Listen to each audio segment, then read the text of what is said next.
What is up, ladies and gentlemen, all you sports fans out there? My name is Mitch. I hope everybody had a great Easter weekend. A lot happened in the sports world, but before I get into that, let me say really quick, I apologize for the audio quality in my first few videos, and probably this video too.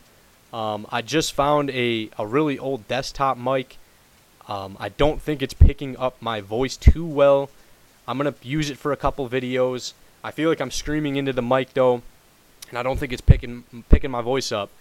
So, and there's probably popping. So I apologize if it's hard on your ears or if you have to turn your volume all the way up.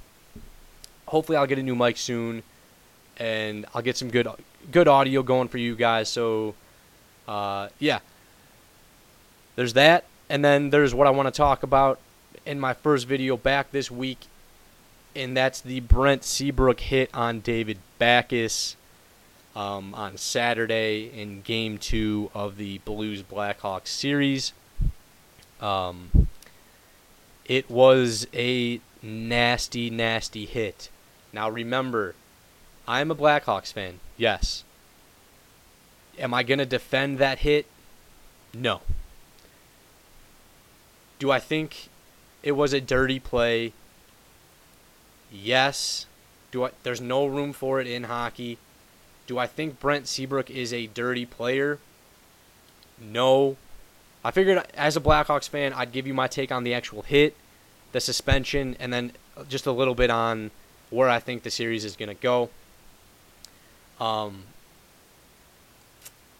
So the hit, my first reaction was, I was watching with my dad, and my first reaction, I didn't know it was Backes. I just saw somebody get absolutely killed.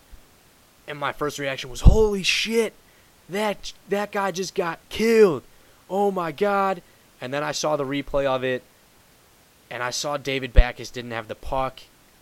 And I saw Brent Seabrook sort of leaving his feet, and it was all shoulder on all head.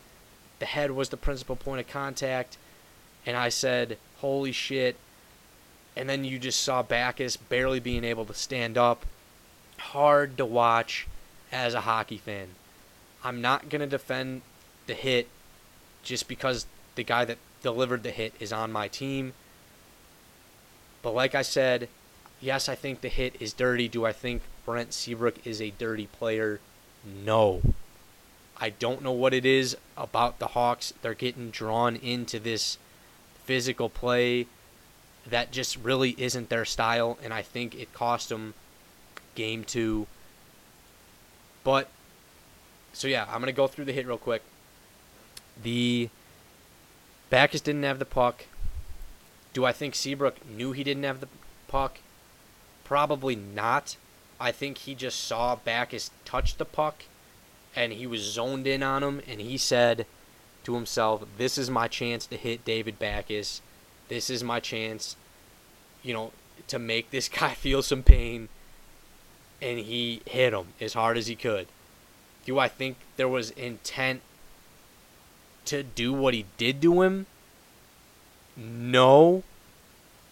Because I do believe what Brent Seabrook said after the game. He was very sincere, and he has been in that position. I've seen him in that position, and what I mean by that position is laying there on the ice. I've seen him in that position twice before, at least. The two I can remember, James Wisniewski knocked Seabrook out cold, and I remember that one specifically because the Ducks announcers said Seabrook was putting on a good acting job, and when he was laying there out cold. That was pretty funny on the announcers' part. Those guys didn't know what they were talking about. And then another one, Rafi Torres and him collided behind the net, and it's Rafi Torres. He had intent behind his hit. Yeah, he had malicious intent on that one. I don't think Seabrook intended to do what he did to Backes, meaning I believe Backes has a concussion, definitely. He didn't know where he was. I don't think he meant that. I really don't. Whether or not you agree with that, this is just my take on it. I'm not trying to be biased. I've watched Seabrook for several years, and there's been more there's been more times where I've seen Seabrook get hit like that than I've seen Seabrook hit. Even though Seabrook is a physical player, I haven't seen him throw hits like that before.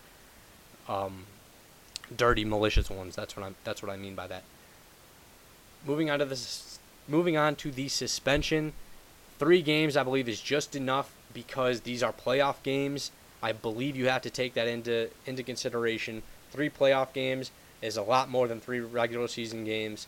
If you look at the position the Blackhawks are in, the Blackhawks got to win 4 of the next 5, and that means 3 are going to be without Seabrook. I'm not saying the league considered that. That's how important these 3 games are going to be. Seabrook's not a repeat offender, so I think they had to suspend him to make an example out of him, sort of, because look at all these penalties in the penalty summary. That's a lot of penalties. If you don't suspend Seabrook, stuff's going to get out of hand. I kind of have a feeling it's going to be escalated.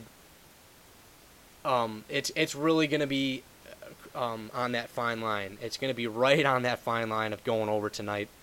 But yeah, I agree with the suspension. So I don't agree with the hit. I don't think there's any room for it in hockey. Do I agree with the suspension of 3 games? Yes. And then finally, where do I think this series is going to go?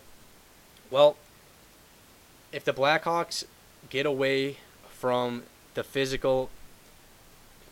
no, I'm not saying that get away from it completely. But there can't be Brian Bickle sticking his knee out on Saboka. There can't be a charging call on obviously it won't be Seabrook, but there can't be dirty plays like that where you're hitting a guy in the head and knocking him out cold and giving him a concussion. Get away from that, because that's what cost him game 2. The Blackhawks have to play their style of play. That's what got him the past, 2 Stanley Cups in the past 4 years. I don't know what it is about the Blues. They're just good at drawing that out of them, especially the Blackhawks, I guess, because it's such a heated rivalry. It's going to be really tough for the Blackhawks, like I said, 4 of the next 5, 3 without Seabrook. But also, hey, the Blues don't have David Backes, or I don't think they'll have David Backes the rest of this series. Who knows? I don't know how he stood up from the hit, so who knows? He could come back and play. I personally don't think he will play the rest of this series. The Blues they've got momentum. They're going to be playing for their captain if he doesn't play. So hey, if the Blues take one on the Blackhawks home ice, I think the Blues will finish the series off, probably back in St. Louis. But if any team could overcome an 0-2 deficit, I think it's the Blackhawks. If they play their own game, their own style of play the way they want to. And yeah, I can't predict the future, but I think the Blackhawks, if they play their style of play, this could easily go back to St. Louis 2-2, because honestly, it could be 2-0 for the Blackhawks right now. It's not, but I think that's because, especially in Game 2, they got away from what they do best, and I think it cost them. I'm really looking forward to the rest of the series. I hope David Backes is okay. That's where I'm going to end it. Thank you guys for watching, and if you haven't subscribed, this is a brand new channel, so help me get it going. I only have like 5 videos so far, so if you want to go and check out my other ones, please do that. Subscribe to my channel. I love talking sports, so if you're a sports fan, go ahead and click that subscribe button. You won't be disappointed. I talk about all sports: basketball, football, hockey, baseball, mixed martial arts, anything really. I love talking sports, so I just figured I'd start recording myself. Yeah, everybody have a good Monday. So, yeah, later guys.